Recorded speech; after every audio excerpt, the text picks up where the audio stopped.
I worked with Shah Rukh Khan, which has been my best experience ever. I worked with him on Reis. Dealing with these big stars, the influencer crazy must be a little less overwhelming for you. Influencers are bigger celebrities.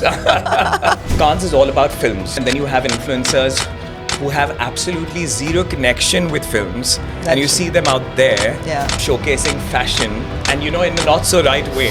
And then it leaves a question mark that, hey, what's just happening? Content creators get flagged for always looking for freebies. What are your thoughts on that? Tell me about it.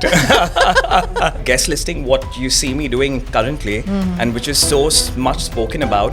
I think we were the very first pioneers to even do guest listing. And now you see everyone wants to, do guest listing. Everyone wants to become a guest lister without understanding what exactly does it entail to be a good guest lister. Any incidents that come to your mind where you felt, this influencer is a little extra at an event? We've had instances wherein we have had wheelchair support needed. What? Trust me, yes, we have had instances wherein we have had to get wheelchair to take away that.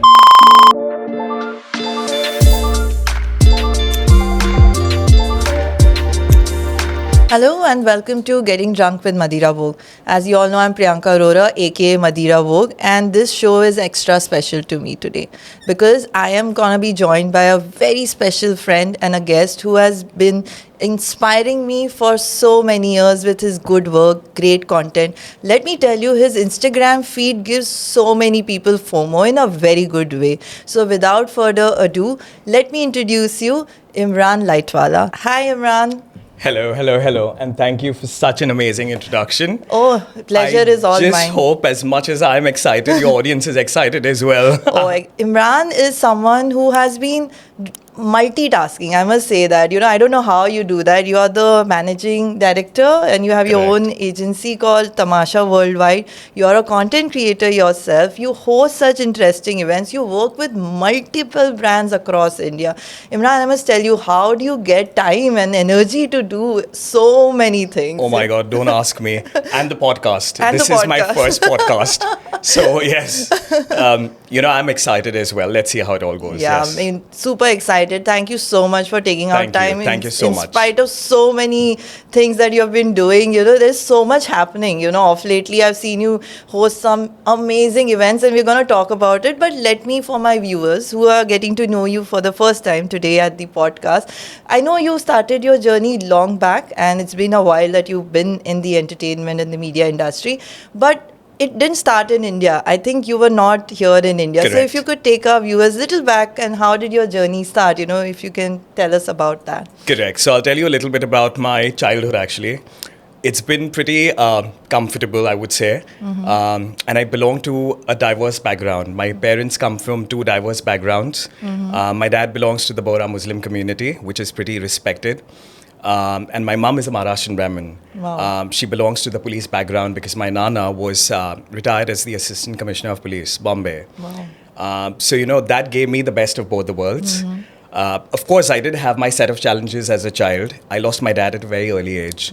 But education was the core focus. My mom emphasized that both her children need to be educated well. And that's where United Kingdom took place. I've got family there. Wow. That helped me a lot. And the personality that I have today, all thanks to United Kingdom, it makes me more saleable in the Indian market today. And when I came to India, there were very few, who actually came to India to pursue a career. Okay. But of course, that did not happen, with a careful thought. It happened absolutely accidentally. And of course, in the course of the conversation, we'll talk a little bit about that as well. Wow. So yeah, that's been... Yeah, because whenever I speak to you, you have an accent, a little, not very, very, but I used to always wonder, and then when you told me you were in UK and you studied there, I was very intrigued, so how was the Indian community? How was your time in UK? Absolutely fantastic. There's a great Indian community over there. There's a big Asian community rather out there in the UK. So that makes you a lot more comfortable because people, the culture and of course the food. Yeah. It was pretty comfortable and all. Yeah, so a lot of friends in London tell me that, they crave for Indian food when they come back. So I want to know, did you end up Googling all the time, which is the best Indian restaurant in London? Honestly, never. So Ask Jeeves, when I was in university, Ask Jeeves was top, right, in terms of its search engine, and never have I done that. And I must tell you why as well. Because I was spoiled. Okay. I used to live with family most of the time. Oh. And my mum and my aunt managed to get an Indian cook from India for me. Wow, that's like a luxury. Who made Indian food. But nevertheless, whoever knows me, they know I'm a very dal chawal person. So I wouldn't crave for Indian food. Rather, whenever we went and asked Jeeves, we would all, search for Chinese food or maybe pizzas. So, Okay. that's what. I'm very curious. Did your friends get little scared or biased because you could eat, you could tolerate the kind of food, the Indian spices and all? Was that like a shocker to Never. No? In fact, quite a few of my friends would occasionally come home for dinner as well. Or, I would carry food for them, Okay. Indian food. Okay. Because obviously they would be deprived of Indian food, and because you are in university and because there are people from diverse cultures and ethnicities, they would love Indian food. That's so nice. yeah, That's nice. so rather than being scared, they loved it. Wow. So when did you come back to India?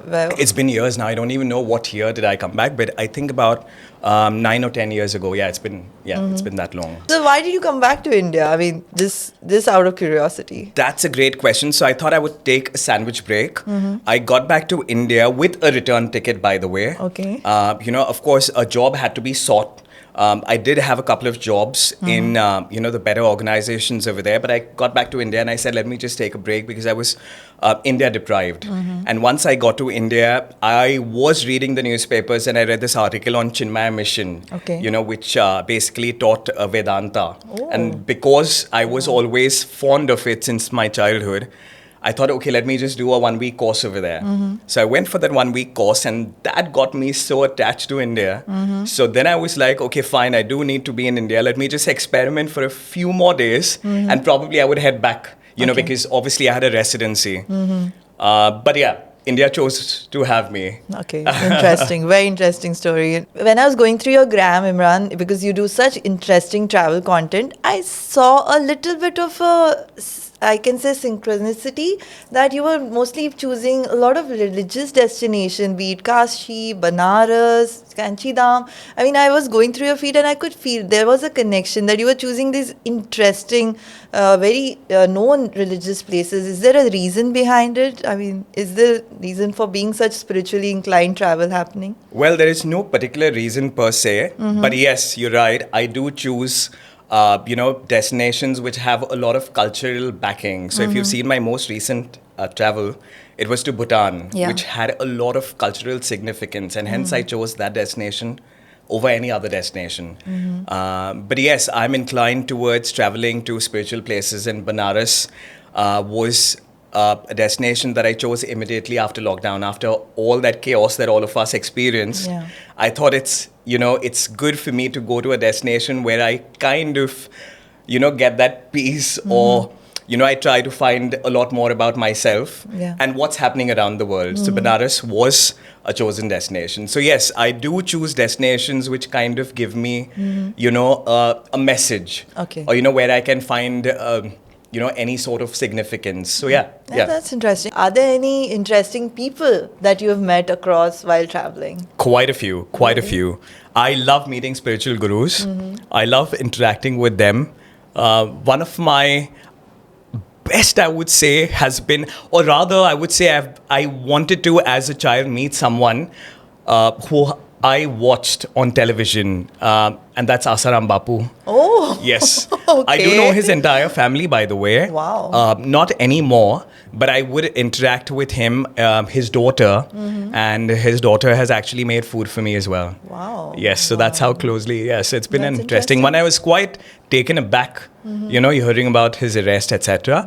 But of course, that was just to interact with him, getting to know, the spiritual side. Yes. So that's been interesting. Because you come from such an interesting media background. You run one of the very popular agencies, Tamsha Worldwide, and I mean, there's so much glam and crazy around you. But I've always seen you so balanced. Is there a reason? Is spirituality and you being so connected to, I would say, the God is the reason you being so balanced? Oh yes, absolutely. I mean, otherwise I would be like absolutely imbalanced in life. It's spirituality. It's meditation that I have been doing since I think almost my teen years. Wow. So it's been it's of course all credit to meditation and yoga. So yeah, that's. So do you have like a guru or a philosophy that you follow as? I do not. I've been exploring, and still I'm in the process of exploring. But I must say that I do follow Osho's meditation techniques. He follows the Bhairav Tantra. Okay. Wow. So his meditation techniques have been closest to me. So I've done it all. I've done art of living. I've done inner engineering. But I think Osho's is something which comes closest to my heart, and hence I do follow that. So whatever is close to you, you kind of follow that. But I think it's a necessity in today's day and age when everything is so fast-paced and probably superficial. Yeah, I mean, everybody I meet, some or the other thing, they are following to stay grounded, to stay connected. But yes, it's a must. And there's a stark difference in their personalities. Correct. The people who are and people who aren't, and always your positivity and your aura used to always, make me inquisitive. How do you stay so balanced whenever I used to see you at events? So now I know what's the secret. Yes, absolutely. I mean, you need to inspire people, and in this way, right? What more can one ask for? So yes. True. Now shifting a little gears to the professional life. I know you've been dealing with a lot, when it comes to...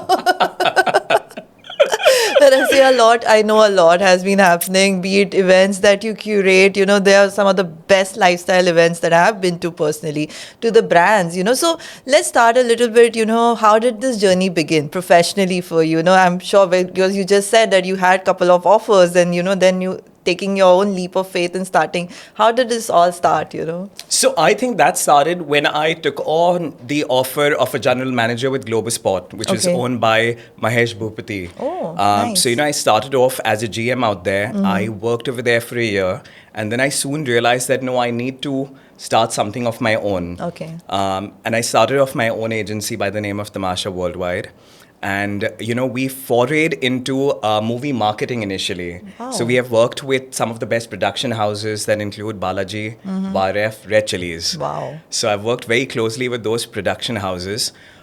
We would take celebrities India-wide and also to destinations like Dubai to promote their films. Wow. In fact, very few people would also know that when Kartik Aaryan worked with Subhash Ghai, that's when Tamasha took them to Dubai and we did the entire movie marketing for his film. Wow. So, that's how my journey started.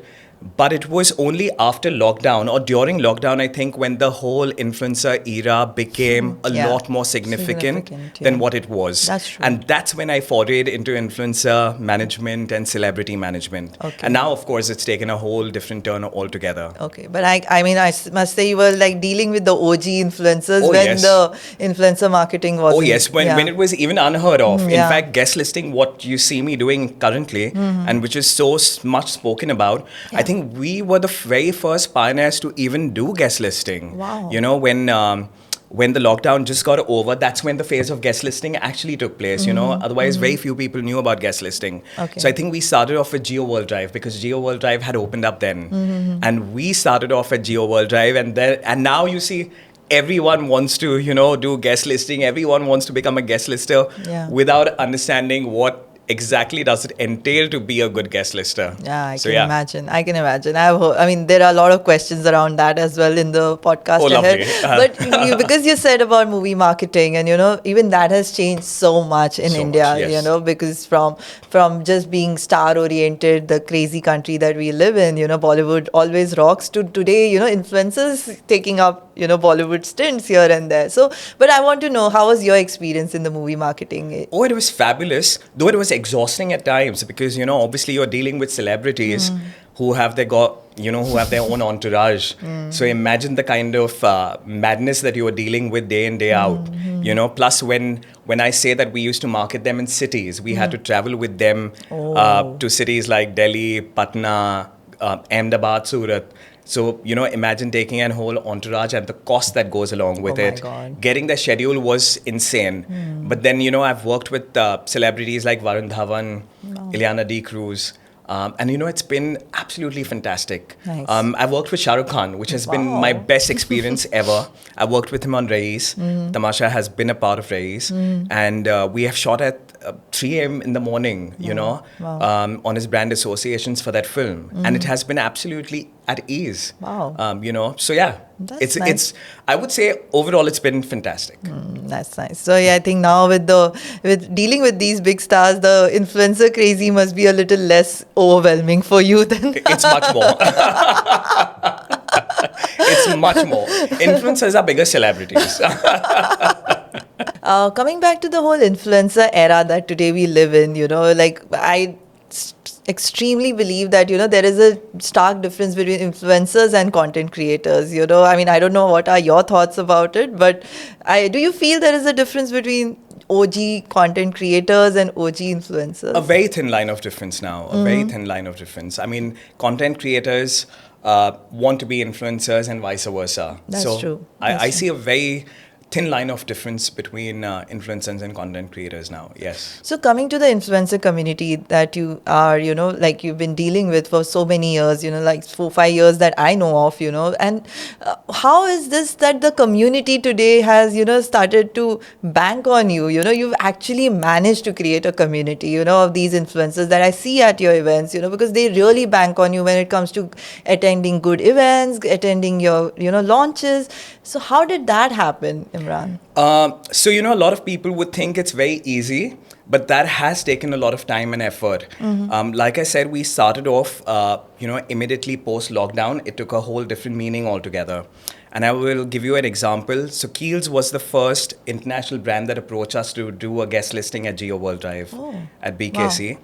And, we had to get influencers who could actually resonate with the brand.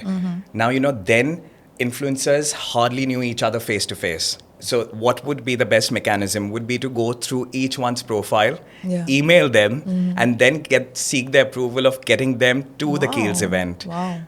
But to our, goodwill, I would say, influencers did reciprocate in a very positive way. They were all excited. I was a bit skeptical because, there was no face to the conversation. I had no idea where the influencers came from or where they belong to. Yeah. But luckily that worked for us, and that's where the whole thing took off.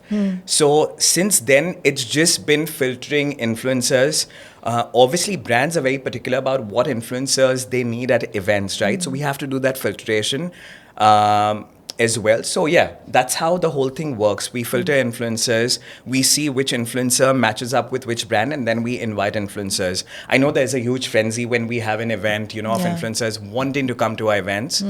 But then we have to look at this side as well, and we have to keep brands happy because after all, it's the brand that's investing money in us. That's true. And when it comes to building a community, I see your events are organic, they are thriving with people knowing each other, and that kind of helps, because then there is a sense of community and camaraderie which is there. Absolutely. I mean, when we call influencers, we want them to be happy.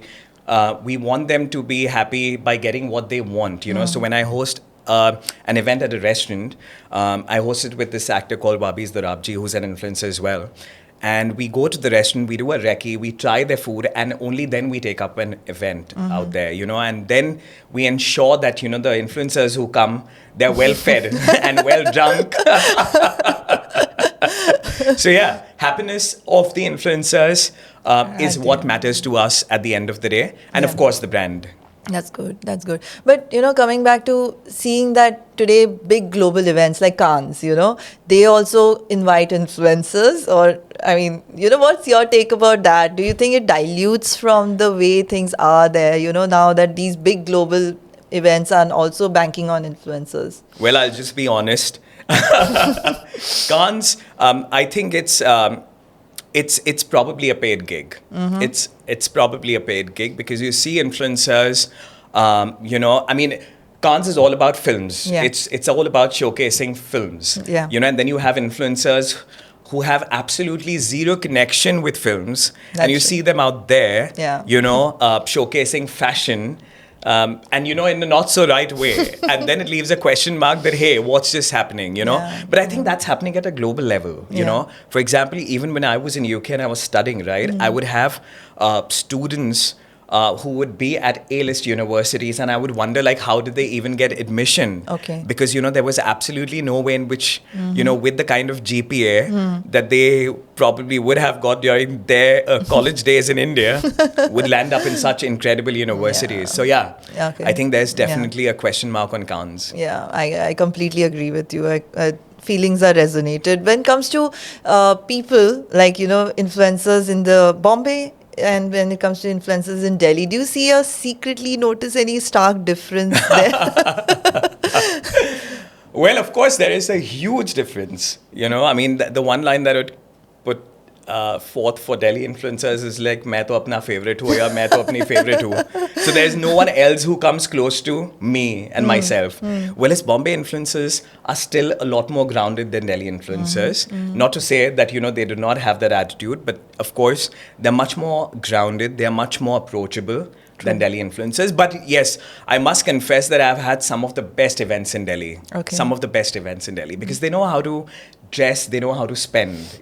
Bombay influencers are a little more conservative when it comes to their spending habit, and we all know that. Yeah, that's So, true. The city is so expensive. I think everybody's money goes in the rents that they pay. No, but Delhi is also all about show, right? Yeah, So yeah. even if I don't have the money, I still want to show that I have an Audi. Yeah. So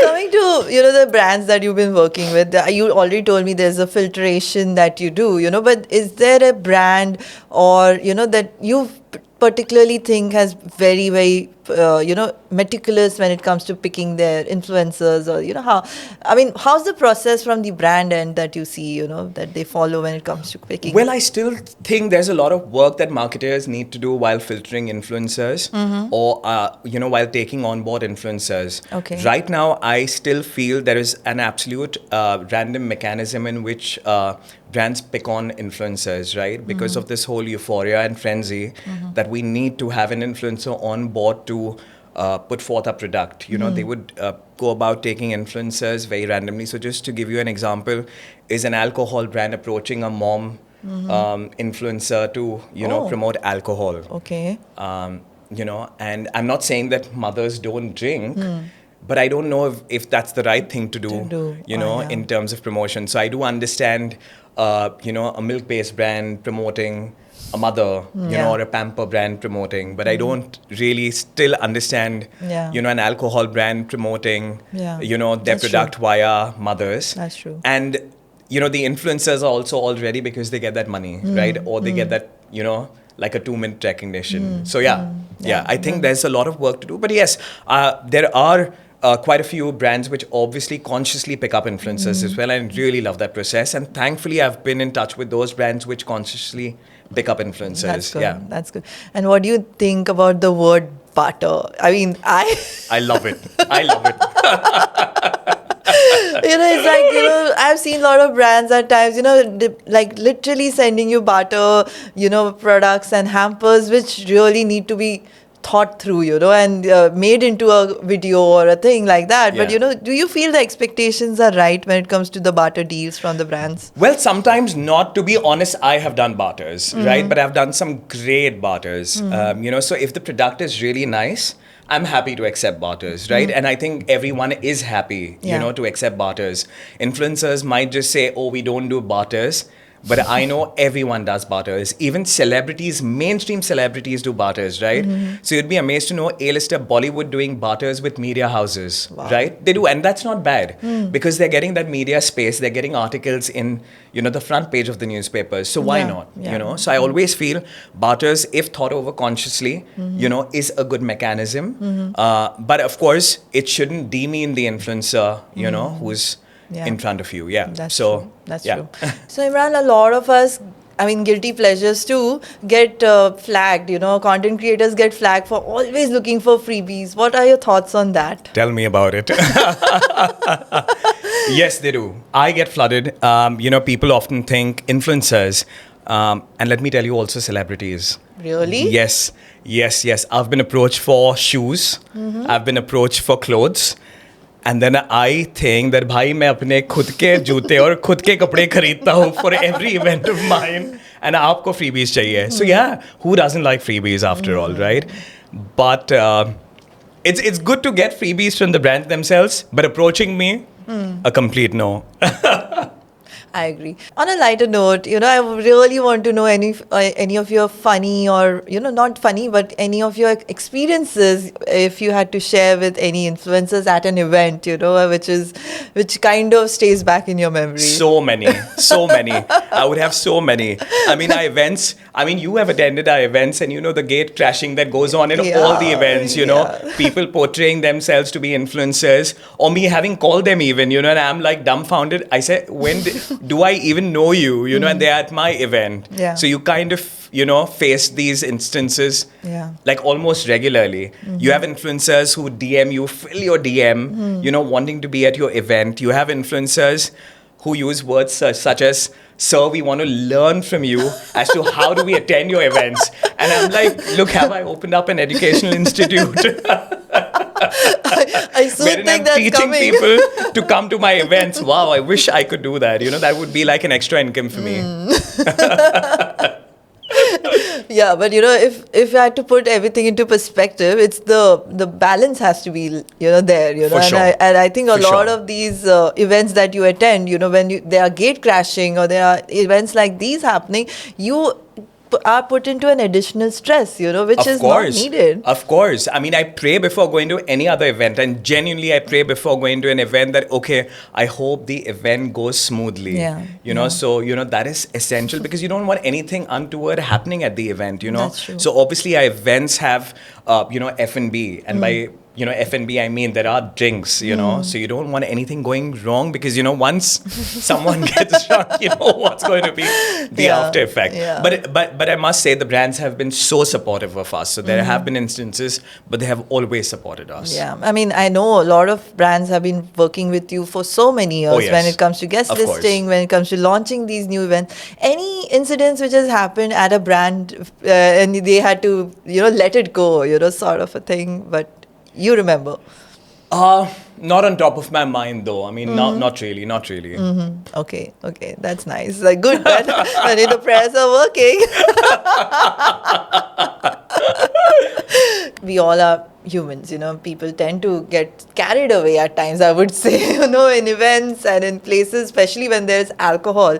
Any incidents that come to your mind where you felt, this influences is a little extra at an event? Quite a lot.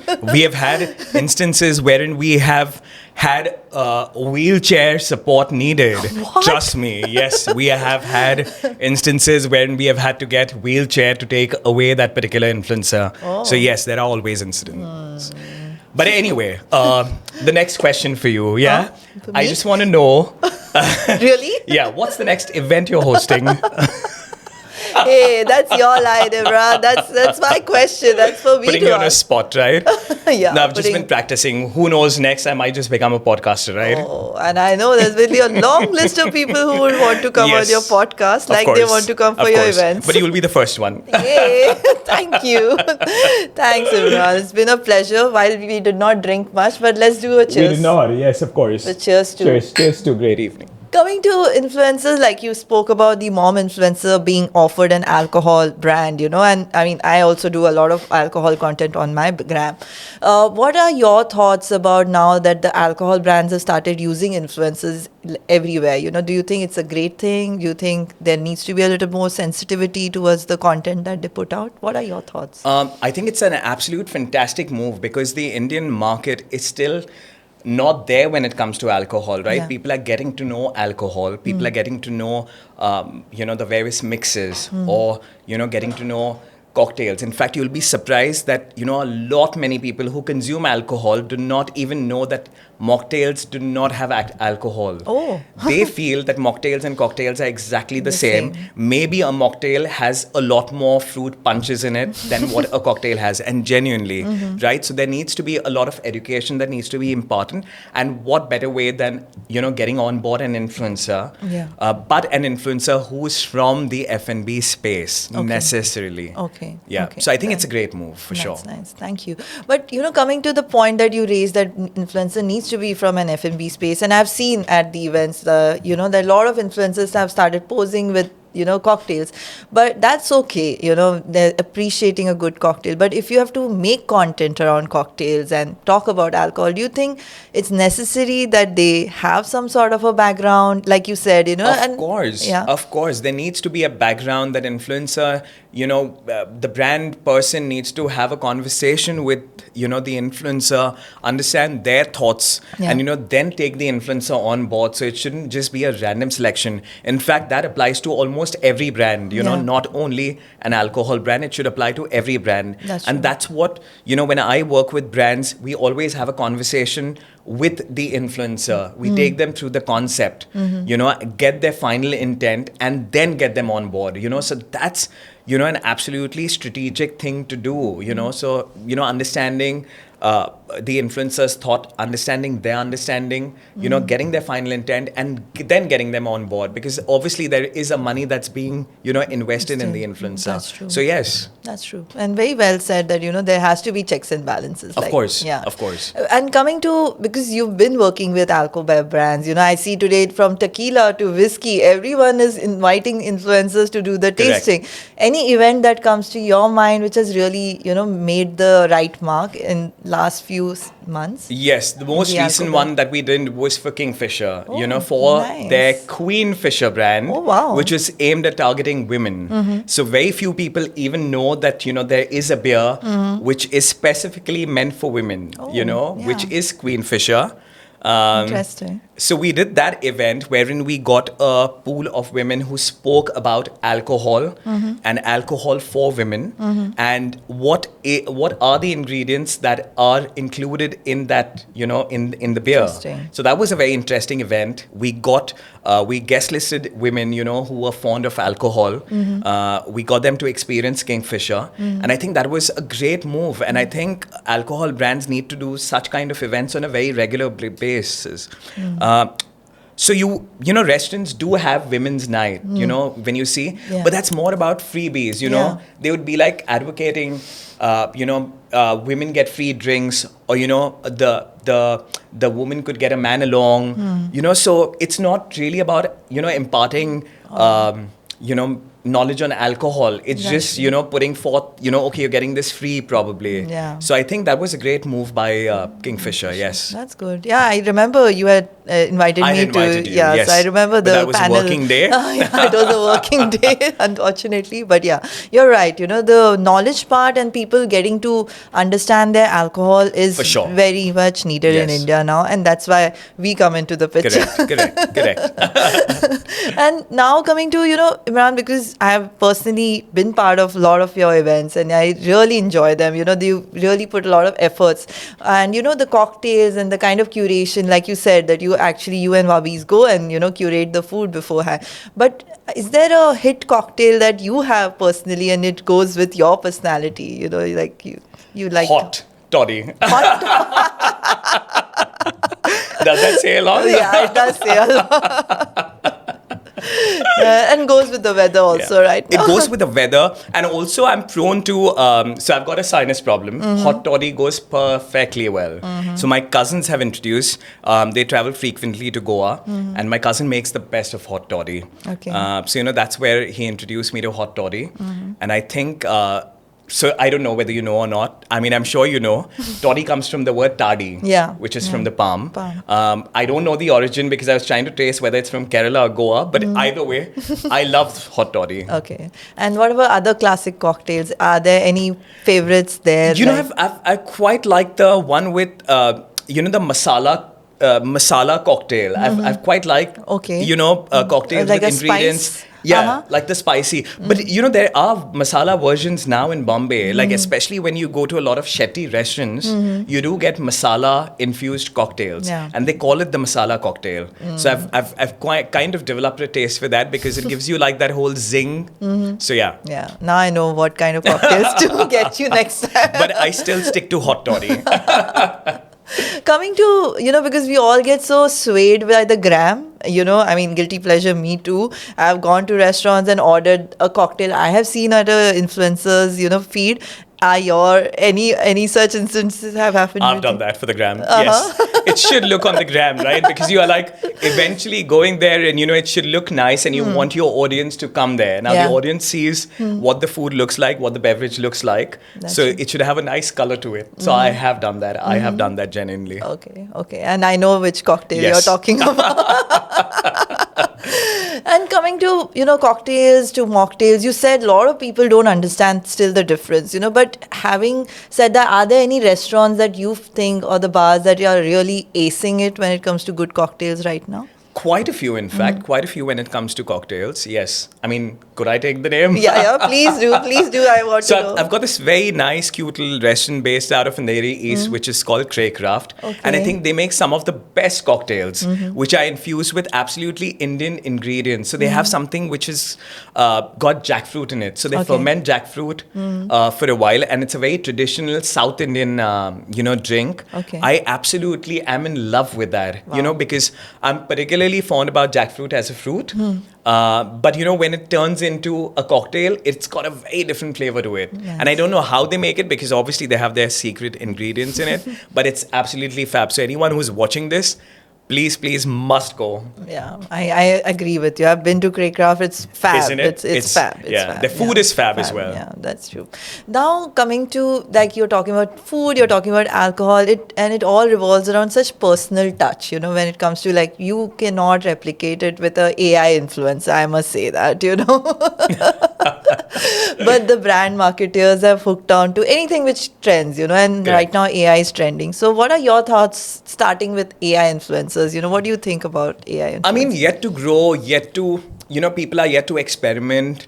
Yes, there are a couple of brands which have taken on board AI, but there needs to be a personal touch to it. I mean, I remember the other day we were discussing about this whole AI frenzy, but I think it's yet to evolve and also hit the mindsets of the people because people still want real versus something which is still artificial. That's so, there is, time will tell actually. Yeah, that's true. And AI, I think in my perspective, when it comes to food, when it comes to alcohol, there's very less that your real, versus a AI can, AI cannot tell you the taste. Absolutely. Yeah. I mean, moreover, I don't even know the cost implication, to be honest, when you have a face which is real, why would you create an artificial face, and at a much larger cost, and giving you, I mean, of course, it's artificial intelligence, so it's giving you artificial information, so, that's true. I would rather stick to real than... I hope the marketeers take note of it, right? I mean, I'm sure they are, we've still not got there. I mean, I think it's just like this whole news thing, that is making around there, but it's still not there. Yeah, that's true. And the kind of events and the kind of experiential marketing that we now are thriving on, especially the big metros, Mumbai, Delhi, Bangalore. Correct. There's not a possibility to replicate those experiences. Absolutely with not. AI. And an integral part of a marketing activity is also to get on board live people who could experience the product, right? Yeah. So if I'm going to an event or I'm going to, experience a product, I wouldn't really mean an artificial man or a lady and, have a conversation with that artificial man or woman. That's true. And, I need to meet a real person to have a conversation. That's true. That's so true. So, yeah. I hope we get a lot of interesting new content creators coming in and not AI. India has a whole lot of population. So, Imran, on a lighter note, I think AI influencers won't have any tantrums or any mood swings or Sunday blues, as I call it, when they have to shoot on Sundays. What do you have to say? Well, I hope not. Eventually, they might just get real, right? It's a funny. We are running away from the real and making the AI into real, which we are running away from. Exactly. That's why I said eventually, they may just. Yeah. But anyway. That's true. But coming to, Imran, I think India is such diverse as a country. And, because you've been born and brought up here, then you went for your studies to UK, now you're back and, you've been here for a while. Do you see a lot of spiritual bent that people have in our media industry? Do you feel so? Do you? Of course, I do notice a lot of spiritual bent of mine, but that's very materialistic in our industry. Okay. Yes, it's very materialistic. So people would go to a particular temple or a particular dargah to procure something, right? I don't know if they go for anything else. I haven't in my discussions. But yes. I mean, I was coming to astrology because I remember sharing some notes, and in fact, you introduced me to some interesting concepts in the astrology. I mean, how did you get into, learning about astrology? I think I was very intrigued since I was a child. Like I said earlier, I've got a spiritual bent of mind, and that's where I found that connect to astrology.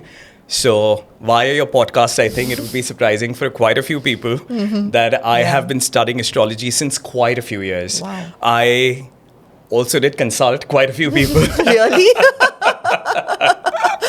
I still do, in fact. I still do, but people who are very close to me. Whenever there's a discussion when it comes to astrology, how people, get excited, and hence I choose to be quiet and I just... pretend as though I don't know astrology. But I love, I'm passionate about that subject. I have studied that formally. So it's not like, I just do YouTubing, all that stuff. I have professionally studied astrology. It's been quite a few years, but that's only for my own personal, it's just personally I love to know about the unknown, and hence astrology. Yeah, and they say this year is quite heavy when it comes to astrology. It is going to be heavy, yes. And 2025 has still a lot more jolts in the pipeline, yes. Yeah. So all of us need to be spiritually grounded, I feel, yes. That's true. Coming to your journey in India, it's been quite enriching, I mean, I see you doing some amazing work with brands and everywhere. So what next for Imran, if I had to ask candidly? Retirement. Come on. What will happen to us? Kidding. But I do feel, that's, I do feel, and I hope I can do that. I want to basically eventually go to a countryside, own a farm, own some farm animals and live happily ever after. Okay. No, but this happens, once, I kind of, I wouldn't say make a name, but at least, I create that niche for myself in the market space. And then, of course, I move to what I'm really passionate about, which is farming. Oh, wow. Yes. I mean, that's a separate podcast, I feel. A complete separate podcast that we may have to do after a couple of years. Once I, begin my farming journey. Sure, I would love to. So right now, a lot of people follow you, and I know I come to your events. I see a huge community that you've built here in Bombay, Delhi, everywhere, So if somebody is starting right now as a new content creator, any thoughts for them, how they could, ace this game, which is... Oh, yes. I think first and foremost, they just need to be true to what their personality is. I think that's very important because what you see out there on the gram is very much unlike their personality, right? So they need to maintain their personality and get like brands. That is one. Second, if someone is really starting or wanting to be a content creator, I always advise them that have an alternate career for sure. You can't make this your main career for, just when you're starting. So they definitely need to have a career. Content creation can happen simultaneously, and once they know that they have set a ground for themselves in this space, then take on to content creation, because obviously it's a hard journey. Yeah. It's a tough journey. It's nothing that happens overnight, That's true. So have a set base and then foray into content creation, So that's what I would like to advise. But if there is a mature influencer, so I know a lot of housewives who have forayed into content creation and they are doing brilliant work. Nice. They're doing very brilliant work because they are true to what they are, So, for example, if there is a basmati rice that wants to associate with a housewife, brilliant, because they would be the right choice for the brand. Yeah. So yeah. Yeah. And what are your thoughts about Gram versus YouTube? This deep debate is always on, that. Do you think Instagram is more for people to get popular? No, I mean, it could be educative as well, because I always look up to Instagram whenever, I need to get a new outfit for my event. So Gram is the best way. I couldn't go onto YouTube and watch, a half an hour long video just to know, what should I wear at my next event, right? Yeah. So Gram is, the quickest way for me to look up to, in terms of what should I wear. Yeah. So, that debate is going to continue. But then, there are two different sets altogether. I mean, I would go on YouTube to watch a podcast, which is more informative, which is more educational. Yeah. Instagram, when I need like quick info, so yeah, it's as simple as that, probably. So, because you also deal with brands, do you feel brands have a preference when it comes to lifestyle? They prefer Instagram more? For sure, yes. Instagram because no one has the time to watch a lengthy video today, honestly, unless it's as I said, it's an informative or an educational video, then I would probably sit and watch.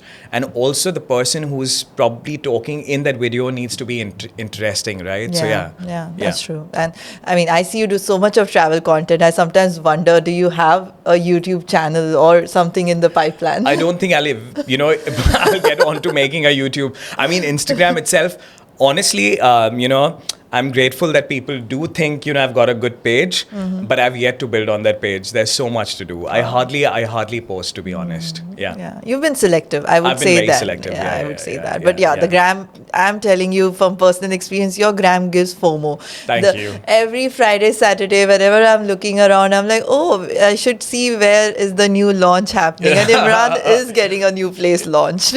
Launches and, of course, the next travel destination. Because, at events, I normally get asked this question, oh, so where are you traveling next? Were you in this place? And there was, I have to answer, no, I was here, not there, so yeah. That's true. So coming to maybe something which is very close to our hearts is Mumbai City. If Mumbai City had to have like a nightlife page, what do you think would be the bio?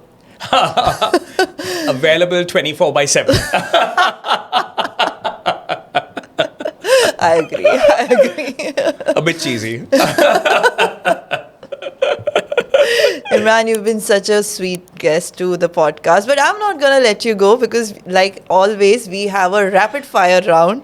And oh my God. Is there a hamper? Yes, there's a hamper. Okay, then I'm all set. I'm happy as long as there's a hamper for me. Barter. So, let's begin. One Bollywood celeb you think was going to slay the content creation world? Sohana Khan. Wow. A content creator you think would cast in a full-blown Bollywood movie? Someone recent one. Someone recent? Wow. Dolly Singh. Okay. Or Kusha Kapila. Can I just change that? Sorry. Kusha. Okay. Bollywood dialogue you think every influencer should live by? हार के भी जीतने वाले को बाजीगर कहते हैं. क्या बात है. Coffee with Karan or Traitor? Traitor for sure. I haven't watched Coffee with Karan's. I don't know. It's been ages now. Okay. Who is more dramatic according to you? A Bollywood star or an Insta creator? I don't know why I thought that question is coming. An Insta creator for sure. And you know why? Can we talk a lot more on that though? Yes, why not? I would love to know. Why do you think an Insta creator? Gossips after the podcast. Oh damn, I thought I was getting some dope on the podcast. One Bollywood style name you would like to give an influencer story, life story, or your story if it had to be made into a Bollywood movie. Oh, my story.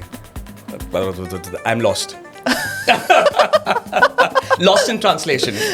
That's a Hollywood film, but yeah. Okay. Would you rather do a brand collab with Shah Rukh or do a viral dance duet with Nora Fateh? Shah Rukh for sure. Nothing to beat him. I'm not a big fan of Nora anyway, sorry.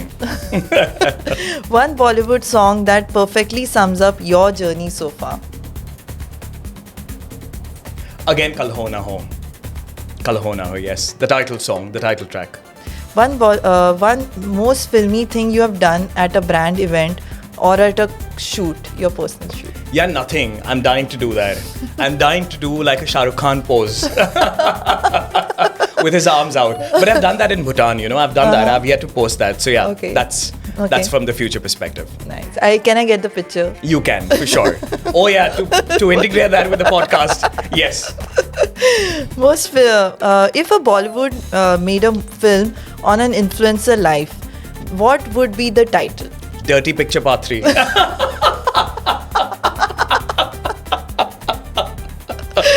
Amazing. You have done.